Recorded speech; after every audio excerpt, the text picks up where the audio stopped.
Hey everyone, buongiorno, bonjour, come allez-vous? Hello and how are you?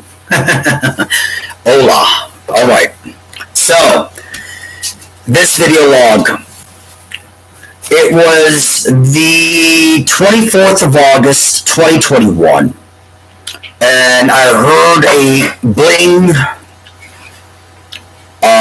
It was a Facebook notification that the former tour manager of the Rolling Stones from 1966 to 1969, who then became the manager of the Beatles from 1969 to 1970, who was involved in the legal, lawful dissolution of the Beatles as a group, as an entity, and who was directly involved in the founding and formation of the posthumous Beatles company, Apple CORP, who is also the executive producer of the 1971 Rolling Stones documentary movie, Gimme Shelter.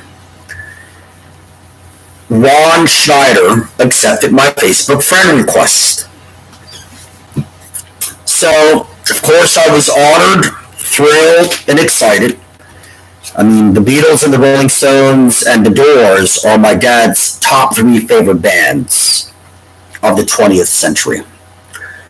So I go immediately to Ron Schneider's Facebook page, naturally.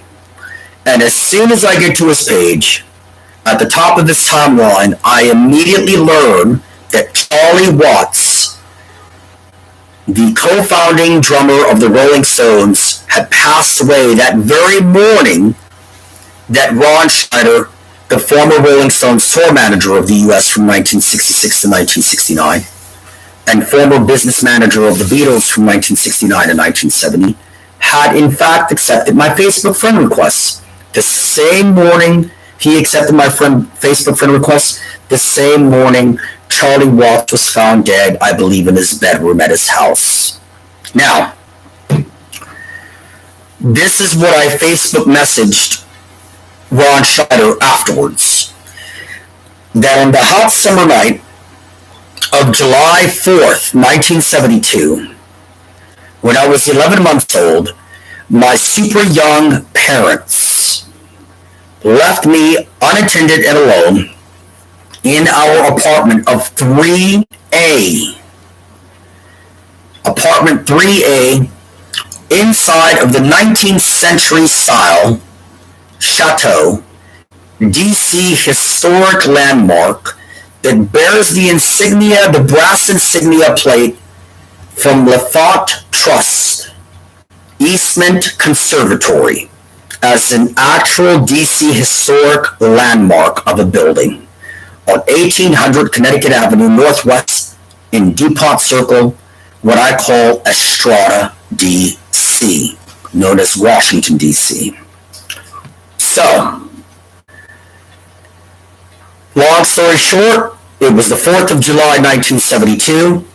My dad and mom left me alone at 11 months old in apartment 3A and went to RFK Stadium to see the Rolling Stones as the headlining act, with the group America as the opening act on the Exile on Main Street Rolling Stones party tour that hot summer night of the 4th of July, 1972. So, what happens while they leave me there at 11 months old, asleep, thinking that they could go to the stadium and back and I would still be asleep? A fire breaks out throughout the entire building. There was smoke, brim, and fire everywhere. And our neighbor, now at first I'm pretty sure my dad and mom told me several years ago that she babysat me from time to time. But whether she was my neighbor or babysitter, she went by the name of Mary Lovelock. And she referred to me back then as her little Christopher Columbus when I was 11 months old.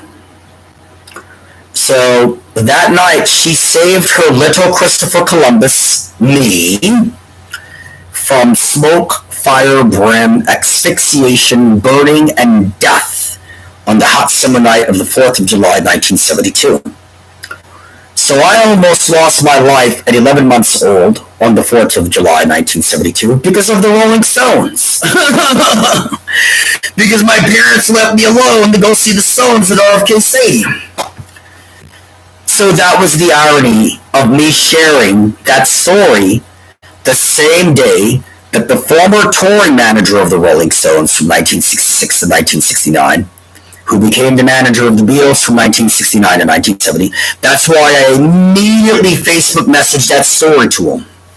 I'm going to leave it at that. We are still Facebook friends, and I hope that he's doing well, and I will reach back out to him. That's my plan anyway. But there you go. Wraps up another video log, aka vlog, of nuked all of them and all of it of theirs, now at its eternal end. Jorge Estrada, DCD, sir, mutatio formulae. Let me tell you what's fascinating about this. I went from little Christopher Columbus at 11 months old being saved by Mary Lovelock, my babysitter or neighbor or both, from apartment 3A inside of 1800 Connecticut Avenue, Northwest DC, at the intersection of Connecticut Avenue and Florida Avenue, Northwest DC, to now being surrounded, and I shared this with the former tour manager of the Rolling Stones, who became the manager of the Beatles, who's my Facebook friend, on the day he accepted my Facebook friend request. I shared with him, I went from that to now being surrounded and befriended by 800 plus of the toppermost of pop's 100 plus anniversary of history and culture.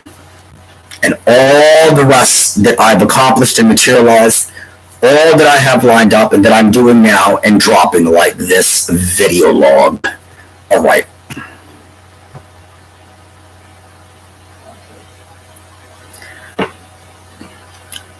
You can't make this stuff up.